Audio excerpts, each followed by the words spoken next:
Een kulanti wacan wanaagsan markale ku soo dhawaada wareysi aan la yeelno xubno ka tirsan dadka uu wasiirku shaaciyay wareysigii kan ka horeeyay shalay aan qaadnay oo ah dad baa jira ibarta ka hooseeya aragtida ay ka qabaan siyaasadda aragtida ay ka qabaan nolosha aragtida ay ka qabaan ibarta ayaan wareysi ka qaadanaa qablan faarax ku soo dhawow maxaa u taqaanaa ibar eber waxaan u aqaanaa wax meel gidaar ku yaala oo aan waxba ku olin oo saa hadduu doono uu u noqonayo oo wixii ibar ka hooseeya maxaa u taqaanaa wixii eber ka hooseeya inuu qalad yahay baan u aqaanaa wixii ibar ka sareeyana wixii eber ka sokeeya inay tiro weyn tahay tiro buuxdo oo nin weyn sheegay inay tahay baan u aqaanaa oo u malayn adigu intaa teebaad kaga nooshahay anu intaa waxaan kaga noolahay eber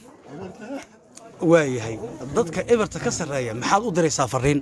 dadka eberta ka sareeya waxaan u dirayaa fariin sidii adu ay u gali lahaayeen inay qaladka saxaan hoose eberka ka hooseeya sax yaan u tilmaami lahaa haddii aan arko waayahay kuwa ibarta laftooda ahna kuwa eberta laftooda waxaan leeyahay eber la'aan ha laga dhigo tiro weynoo buuxdo ama eberta ka hooseysa ama eberta ka koreyso adu tiro buuxdo oo qumanoo sida dadkoo kale ah ha laga dhigaan leeyahay maxaa u taqaanaa siyaasadda maxaa u taqaanaa siyaasadda ma aqaano maxaa la siyaasadda miyaad maqasho weligaa siyaasad waan maqlay oo adigana baaba hadda ku hadlaya laakiin waxay tahay ma garanay wax adu sir macnaheeda oo kale inay tahay baan malayn khayaano ruux wadaha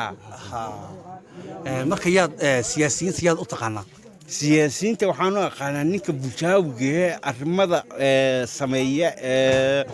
laga soo galo saldhigga meesha kolka aad soo galaysa kaamka ninka bulshaawiga ee telefoonka kugu hagayay yacnaha inuu bulshaawi yahay sirtana in la sheega aan damacsanayn ninkaasaan u aqaanaa siyaasi sonkorta iyo bariiska iyo saliiddu iyo waxa la cunay maciishada la yidhaahdo maxaad u taqaanaa sonkortii saliiddi iyo waxaan u aqaanaa bagaash la cuno oo la isku darsado qaarkood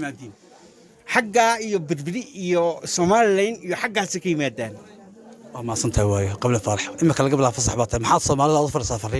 fariin waxaan u farayaa dadka aan ku noolahay een dhex joogno iyo in eber ka hooseeya inay eber la'aan naga dhigaan oo qayilo dhaar kaste sidiina oo kale